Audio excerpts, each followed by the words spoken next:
Welcome back to the show, everybody. Check out this headline. The dominoes start to fall. The tipping point has come. Major bank adopts XRP ODL.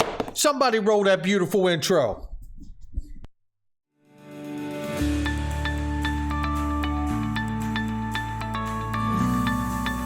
Digital Perspectives with Brad Kimes. Come on in.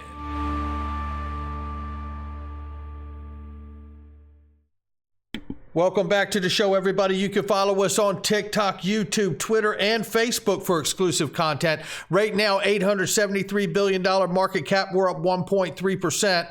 Good afternoon. 16,700 plus for Bitcoin, Ethereum 1,200 plus. We see XRP right now at 38 cents. Don't forget about Tether, ladies and gentlemen. How does the government feel about this $65 billion plus market cap of a private company offering a digital version of the US dollar? The bottom for crypto, I suggest this. The bottom for cryptocurrency is not in until we understand how the US government, the Treasury, Department of Justice feel about that notion. And we need to know with clarity that it is not a counterfeit digital dollar. That's what we need to know. Show us the reserves, right? For some reason, karma is the word that comes to mind right now. You hate to see it. You just hate to see it. Multicoin Capital had an $863 million worth of assets on FTX. You know, I could go on all day about multi-capital and about how they funded XRP and its real use case, and they shorted it. They talked a lot of trash on it. And there's other things we could go on about that as well that I think are much deeper. But the reality is that happened today. I don't wish anything bad on anybody, but you know what? Karma does come to mind today. And speaking of karma, I offered this. I've been saying this for quite some time on this channel, and I only offered this because we're about to look at an XRP chart. And shout out to Eggrag Crypto for providing that for all of us. But again, I remind people, you know, USD Tether keeps saying the reserves are fully backed, and I love hearing that. But however, as we've reported here, when the U.S. Department of Justice says, fine, ask them to open their books, the USD Tether tells them to go fly a kite. You don't have enough evidence for us to give you our books and to have transparency. And at the end of the day, I think Brad Garlinghouse has it right and says transparency is the key really to moving forward and getting the clarity, regulatory clarity, and all of those things. Transparency from the companies, all of it, just as Ripple has done. They've set a great example of that, I believe. But this may be the real bottom. And if you think a $16 to $20 billion company can cause a lot of havoc, what do you think a $60+ billion private US dollar, digital dollar could do? And looking at this chart from Eggrag Crypto, shout out to you, Eggrag Crypto. I've been asked why I don't chart the downside of crypto because I have a high conviction in XRP for the long run, he says. The downside is limited, but the upside is unlimited. Any purchase below $1 is a once-in-a-lifetime opportunity, not financial advice from me, him, or anyone else. Below is a bad scenario here. But what's interesting about this bad scenario is he shows in the past, right? Bad scenario and then a pop. Bad scenario and then a big, the 17-18 bull run. We're in a possible bad scenario again where we could see it go as low as 11 cents.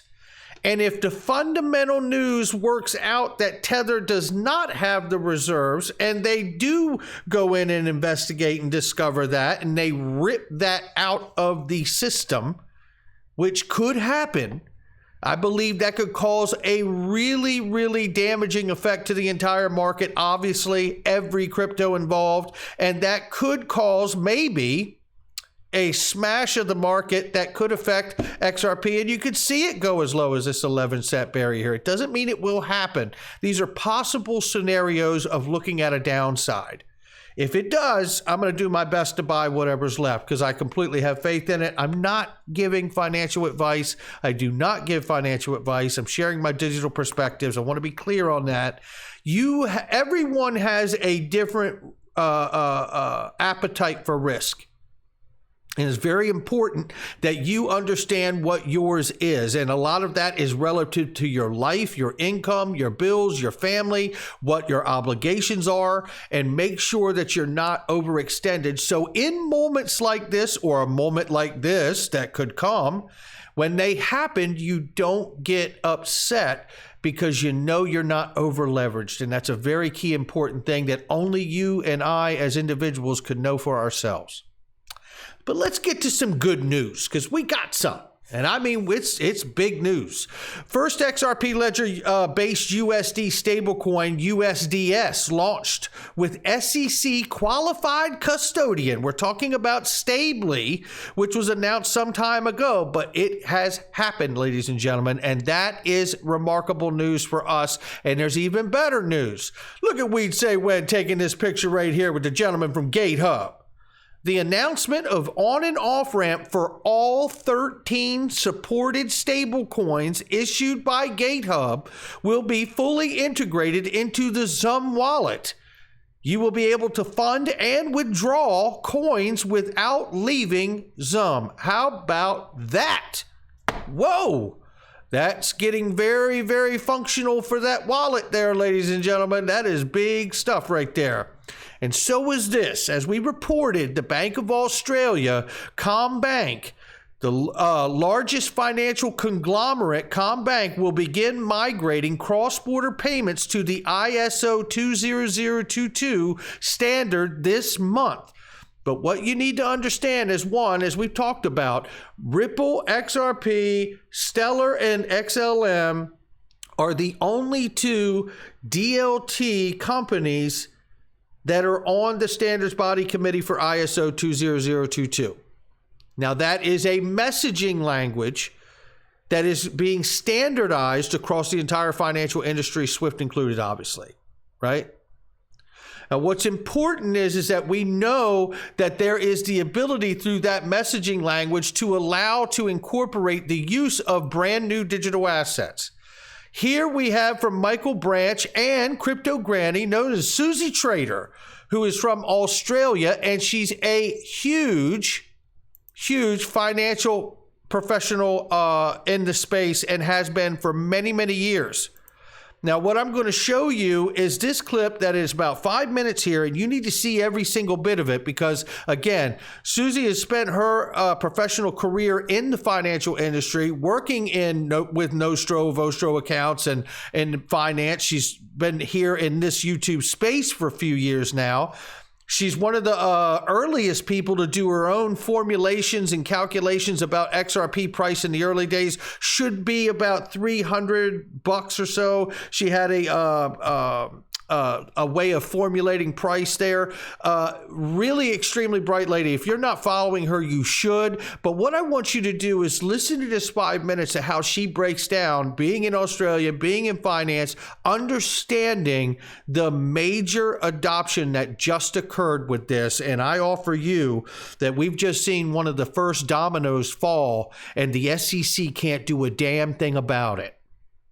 How about that one? A tipping point. I'm reminded of 2019 when I interviewed Bob Way, when we talked about the fact that it only takes two. Once two start doing it, the rest will have to follow. The efficiency and the savings and the scalability, the security, all of it. Once two start doing it back and forth, the rest will have to follow. Well, we have the first one here. Take a listen. Oh, hello, everyone. It's Susie, Crypto Granny here. The date's the 17th of November, 16:37 p.m. in Amsterdam, Europe. And I just came across this article today, and this is huge. I know a lot about the Commonwealth Bank of Australia. They're Australia's largest bank. They have something like about 44,000 employees. They have over $1 trillion in assets. They're absolutely huge. They used to be a government bank, but now they're a listed bank on the Australian Stock Exchange, and they've been using and testing RippleNet since about 2013, 2014. So now they've just come out and said they intend to use XRP. This is the biggest bank, major bank in Australia. There's four major banks: the National Australia Bank, Westpac, ANZ, and Commonwealth Bank. Now, Commonwealth Bank used to have all the kiddie accounts and all that sort of thing, the children's accounts. everyone used to have one when they were my age, when I was about 5 or 10 or something. And these guys do massive amounts of foreign exchange, massive amounts of bonds, and all sorts of things. They're a big player in the financial markets in Australia. They are absolutely huge. This is a huge client for Ripple and for XRP, okay? The Australian, they've just announced, CommBank announced migration of XRP standard of payments. They've been testing since 2014 within their own divisions, right? They're going to go to ISO 20022. They plan to complete the transition of all payments conducted to the advanced standard by November 2025, okay? They are big. They do huge amounts in cross-border payments all over the world. They're the biggest foreign exchange player in Australia, okay? CBA, Commonwealth Bank is rated from the rating agencies, Standard & Poor's and Moody's, AA to AA plus, which is very, very high investment grade for a bank. They have plenty of liquidity, plenty of capital, incredible risk management. This is a huge story for them, okay? And this is a huge story for XRP. Honestly, Commonwealth Bank start using XRP for all their businesses. This is huge. So I just want to tell everyone on YouTube, I put it on Twitter, just very quickly to go to their stats, just looking off here.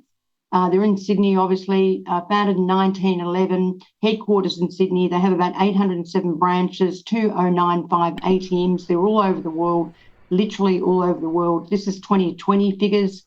Total assets were over $1 trillion. Equity 72, number of employees 43,585. Incredible revenue generated, something like 30 odd billion, which is a lot. Net income of 9.63, right? It's huge. If we go to their annual report, they are seriously big, guys. Seriously big. Group cash net profit after tax up 11%. Statutory profit after tax is 9.673 mil, which is 9.6 billion. Cash net profit after tax, 9.59 billion. Just incredible. Their cost to income ratio is very low, which is great and going down. And their capital ratio is over 11.5%. Most banks of this nature only need about 8.5% in Australia to comply with the capital ratio of the Reserve Bank of Australia. But this is huge, okay? Retail banking arm is worth 4.92 bill. Business banking, 3 bill. Institutional, 1.1050 mil. And they're also big in New Zealand as well, okay? This is a great story for RippleNet and XRP. These guys do massive amount of FX. I used to work for Commonwealth Bank, Commonwealth Investment Management, which is part of Commonwealth Bank, and this is huge. They are the most developed in foreign exchange, fixed interest markets, money market, everything. And if they're using XRP for ODL or for payment systems, they are going to absolutely kill everyone else. They're going to be able to do it so cheaply and offer clients even lower interest rates on the other side of their balance sheet. So this is huge, right? They've got 2.7 million clients. They've just, they guarantee the deposit lending scheme if you put $100 with them and that sort of thing as a term deposit. But I've got to tell you, this is huge, right? And this is fabulous for XRP. It's one of their... It really is. And shout out to Susie Trader, Crypto Granny. Again, give her a follow, a like, and a subscribe. Look, and thank you, Susie, for your knowledge that you have on the matter, being that you had worked with that bank in that financial sector in Australia. I tell you, we are so fortunate to have access to so many amazing people in this space. That's where we are on this day, ladies and gentlemen. I tell you, with all the uncertainty, with all the calamity and the crypto meltdown and the controlled demolition, which is all very real, we got good news. And the thing that really inspires me about all of this is we never see Ripple or XRP hung up in any of the bad things going on. They're very focused, hyper-focused on where they're headed. And from day one, it's always been about clarity. From day one, it's always been about transparency and reporting and disclosures. And never forget, this SEC case has nothing to do with criminal charges or fraud. It's simply about what XRP is. Remember, SEC sued Microsoft. Remember, SEC sued Tesla. Remember, SEC sued Amazon, and now they're suing Ripple. I'll leave it to you to figure out what it means to you. Not financial advice from me, Susie, or anyone else. It's just my digital perspective.